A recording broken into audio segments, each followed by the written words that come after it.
out from the box na mga binebenta ng mga gun dealers natin. Usually, gamit nito 9mm. So, ito yung mga pang-carry ng mga civilians and the police. No? From the box talaga, walang modification and everything. Hindi pwedeng galawin yung Yes. sights These niya, are yung trigger production niya. guns. Yes, kaya tinawag na production. Ito yung ginagawa ng from factory. So, sa'yo, nag-champion ka on the modified division. Yes. Okay. Hindi ba Kapalot. magastos na bisyo or hobby ang Medyo Shooting. magastos.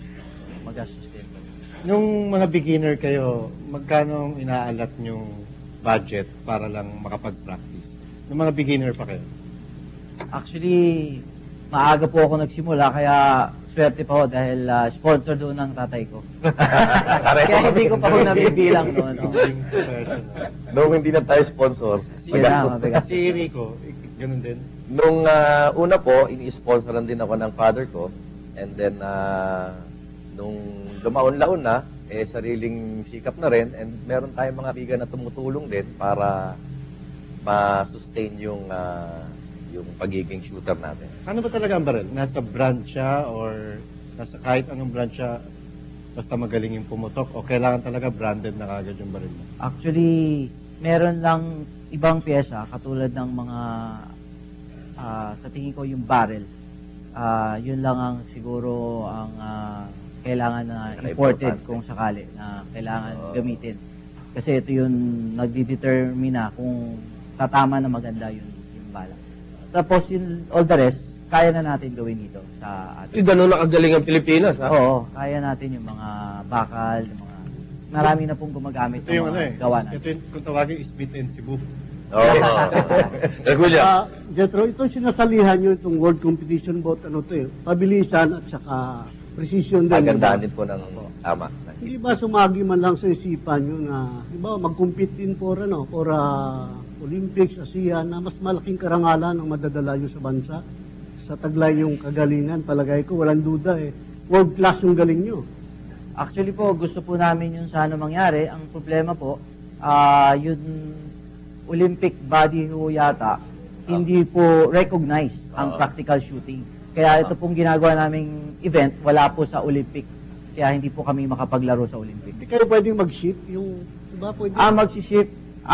Actually, ako po, nasubukan ko pong mag-shotgun. Ang tawag po naman dito, trap shooting. Trap shooting. Recognized po siya ng Philippine ng Olympic po. Kaya nabigyan po ako ng pagkakataon na sumali sa Olympics noong 2004 sa Athens ho, at nasubukan ko pong lumaban. Alright, gentlemen, i-resolve ninyo yung mga katanungan. Tutuloy natin ang ating pong kwentong putukan sa pagbabalik po ng inyong Meet the Press.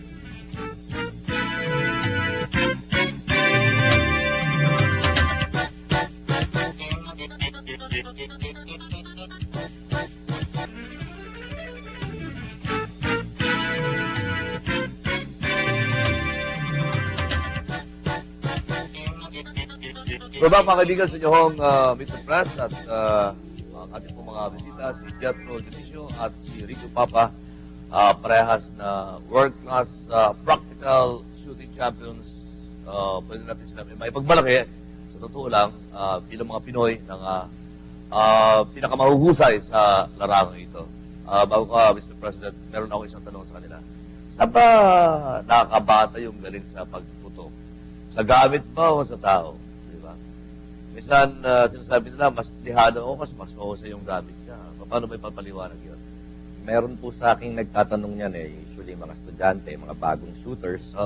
Tinatanong lang, ano ba yan? 50% skill ba and 50% equipment? Or 70% skill, 30% equipment? Ang explanation ko sa kanila is kailangan 100% skill and 100% equipment. Kasi para tayong mga race, meron tayong mechanical side para tayong race car drivers. Kahit na gaano ka kagaling na driver, masira yung sasakyan mo, hindi ka mananalo. Pareho din dito sa shooting. Kahit na gaano kagaling yung shooter, pag nasira yung barrel, wala rin, hindi rin mananalo. Jethro. Opo, ganun din po. Dahil meron nga tayong gamit, equipment na kasama natin lumalaban. So, kailangan walang malfunction yung baril. Kung nasira yun sa gitna ng laban, kahit na gaano po kagaling, hindi rin hong matatapos yung laro, hindi rin hong makaka-finish ng maganda. Correct. Alright. Mr. President. I think we should go to the discipline side of a shooter. No? Uh, Kasi alam naman natin, ang baril, nakakamatay. Okay? So, anong disiplina ang kailangan na i-implement natin whenever, we enter into a firing range, we enter a competition?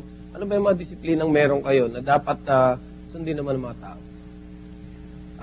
Unang-una, bago tayo kasi makasali sa mga competitions, may gun club, meron pong mga, kumbaga, briefing na binibigay, mga safety, lalong-lalo na. Kasi po, ang gamit namin dito, mga tunay na bala na talagang nakakasakit po, no?